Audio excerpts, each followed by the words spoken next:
Mapagpalang araw po sa inyo lahat. Andito naman po muli inyong lingkod, Snell TV Official. Ayan. Maraming salamat po sa mga bagong dikit po sa ating munting bahay. Thank you very much po sa inyo at sa solid supporters ng Roel at Rachel. Maraming salamat po sa inyong lahat. Ayan, God bless po. So yun nga at tuloy na po tayo. At tayo magbibigay lamang ng reaksyon dito sa vlog ni Roel kung saan itong sa pamilya po ni Jazz Ivan na kung saan ito yung complaint ni nanay na marami daw galit sa kanyang imang kapitbahay niya ay hindi na raw siya kinikibo at hindi na raw siya iniimikan. Ah, ayon pa sa kanya, mas mabuti pa raw noong sila ay naandun pa sa dati nilang tirahan. Ano po? So, umiiyak po si nanay at kahit daw kapatid ng asawa niya, hindi na siya iniimikan. Kawawa, di ba? Nakakaawa po yung gano'n. Bakit, ang tanong ay bakit may mga tao pong gano'n na hindi sila masaya sa pag-angat ng iba. So, ewan ko bakit may mga gano'n tayong klaseng mindset ang ating ilang mga kababayan na imbis na tayo ay maging masaya para sa tagumpay ng iba, eh tayo ay galit, malungkot sa tagumpay ng iba. Hindi ko po alam bakit gano'n, meron talagang gano'n. Pero para po sa akin, nanay, itong sa nanay ni Jazz, Ivan, magpakatatag po kayo, gano'n lamang po talagang buhay. Talagang, hindi po maiiwasan, sabi nga 'pag ang mangga ay, ang isang puno 'pag hitik sa bunga, talagang hindi po maiwasan na wala pong mangbabato. So, para po sa akin, kaysa naman kayo ay lumipat kung saan pang bahay at, iwan niyo yung inyong tinutuluyan na iyan naman ay kusang pinagkaloob sa inyo, ay, siguro ang atin na lang, eh, hayaan niyo na lang po ang inyong mga kapitbahay kung hindi man kayo imikan, mapapagod din po 'yan sa mga susunod, iimik din po 'yan sa inyo.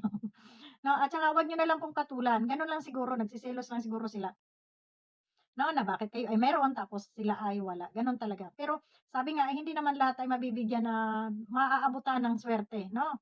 So, para sa akin kung ako ang kapatid ko ay nagkaroon ng ganyan, ako po ang number one fans ng kapatid ko at ako ang magiging masaya, 'no? So, siguro meron lang silang nakitang, konting lang na hindi niyo napagbigyan, baka po gano'n ang, nila. Pero hayaan niyo na po, wag po kayong susuko at wag kayong, mawawalan ng pag-asa. Darating ang araw, magiging kaibigan mo rin 'yan silang lahat. So 'yun, tuloy lang po nanay ang buhay at, think positive, sabi nga. At, pagyamanin mo na lang yung tindahan, yung pangkabuhayan na ibinigay sa inyo na mapalago at, wag mo nang isipin yung iyong mga kapitbahay na sila ay hindi naimik sa'yo. Hindi naman siguro lahat ng tao diyan ay hindi naiimik sa'yo, ano po. Hayaan mo na yung hindi umiimik sa'yo. Balang araw mare-realize din nila, "Ano nga bang ginawa namin? Anong ginawa mo sa kanila? Wala ka naman yatang ginawa." Eh, magiging babalik din ang loob nila muli sa'yo. Wag mo nang iyakan, wag ka nang ma-stress o nga minsan kasi 'pag, ganyan yung ating nasa kapaligiran, sasabihin pa natin nakaranas nga kami ng marangyang buhay, pero nawala naman yung aking mga kaibigan, nawala naman yung aking mga kapitbahay, yung mga gano'n. Ah, Kumbaga nagbago sila. Basta ang importante po, meron man o wala ikaw, wag ka pong magbabago sa kanila. Kung sila man ay nagbago sa'yo, wag mong ipakita na ikaw ay nagbago sa kanila. Tuloy lang yung pakikipagkaibigan mo sa kanila. Pasasaan ba at, lalambot din po ang puso ng mga iyan. Yan ay, alam mo naman ang Pinoy medyo garbo-garbo lang ng konti, pero wag mong sukuan sila. Ipakita mo lang na ikaw ay ang paa mo ay laging nakaapak sa lupa at, hindi ka nagmamataas sa kanila. Yun na lang ang ipakita mo sa kanila. Kahit ayaw nila sa'yo, ipakita mo pa rin na mahal mo sila na mga kapitbahay niyo. Kasi sabi nga, alam niyo kung ano yung natatandaan ko sa sabi ng tatay ko? Mahalin mo ang kapitbahay mo kaysa doon sa kapatid mo. Kasi kung ang kapatid mo ay nasa malayong lugar at ang mga kapitbahay mo lang ang iyong karamay, eh, kung may mga emergency, mga kapitbahay mo ang tutulong sa'yo. Kasi yung kapatid mo hindi naman makatakbo doon sa'yo kaagad, eh, napakalayo, 'di ba? So, yun yung tinatatandaan ko na bilin sa amin ng tatay namin. Mahalin mo ang iyong kapitbahay.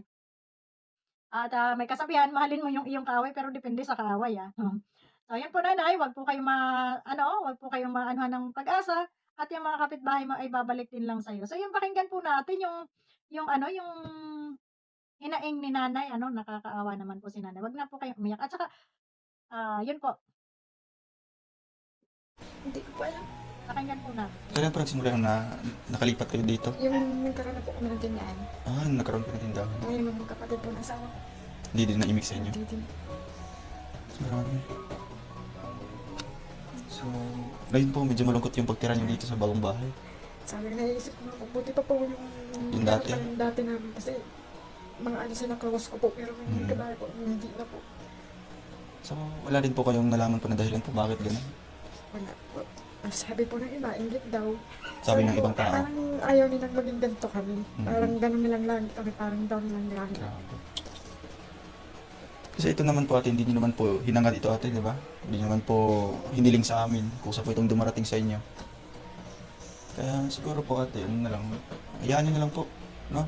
Ano pong sabi ni mister nyo sa'yo? Wala din. Wala naman. Kaya sabi ko, lakas mo ng loob mo, huwag mo na lang silang intindihin. So, Pero hindi ko rin din po maisip. yun po ano, at Bakit nga wala naman akong ginagawa sa kanila. Hmm. napakaganda po ng paliwanag dito ni Ruel sa kay nanay. Si Ruel po ay napakaganda ng paliwanag kay nanay na wag nang pansinin yung mga kapitbahay dahil ang isipin na lang ay yung kanyang mga anak na kung sila ibabalik sa ganong klaseng pamumuhay, paano naman yung kanyang mga anak? Gusto ba niya na maranasang muli ng mga bata yung mga ganong klaseng pamumuhay, ano? So, yun. Para sa akin, nanay, tibay lang, tibayan mo lang. Huwag kang susuko, huwag mo sukuan yung mga kapitbahay. At masakit talaga minsan yung ikaw ay binabaliwala ng isang tao na iimikan mo, tapos hindi ka iniimikan, na parang hangin ka lang na dumaan. So, parang masakit din nga po yun. Naramdam kita, no? Naramdam kita. Pero, huwag kang susuko. Siguro, mga isang araw, 2 araw, o ano pa man, bigyan mo sila ng ano, pagkakataon na makapag-isip sila kung ano ba yung ginawa mong mali sa kanila. Pero, ganun pa man, huwag kang maging mapagmataas din sa kanila. Lagi mong isipin na kung ano ka noon hanggang ngayon na meron ka na, ay gano'n ka pa rin, no? So, yun, tuloy lang ang buhay at, pasasaan ba at yung mga kapitbahay mo ay magbabalik din yan sa'yo. Yung mga kaibigan mo na dumidistansya sa'yo, magbabalik din sila sa'yo, huwag mo lang silang susukuan. Pero na lang kung sasaktan ka nila at, ibang usapan na yun. Pero kung yung hindi ka lang iimikan, ini-ignore ka lang nila, ayan mo lang. Minsan, kahit hindi ka nila binabati, batiin mo, pakita mo na hindi ka lumalayo sa kanila. Katagalan maiisip din nila 'yon, 'no? Na 'pag dumaan sa'yo, dumaan sa ano, batiin mo, "Hello po, kumusta po?" 'Pag hindi sila bumati sa'yo, hayaan mo lang. At darating yung time maiisip nila, ma-realize nila, "Ano ba yung ginawa ko dun sa tao, bakit hindi ko ba iniimikan?" Oh, 'di ba? So, yung gano'n. At, sila ay selos lang yung maano nila.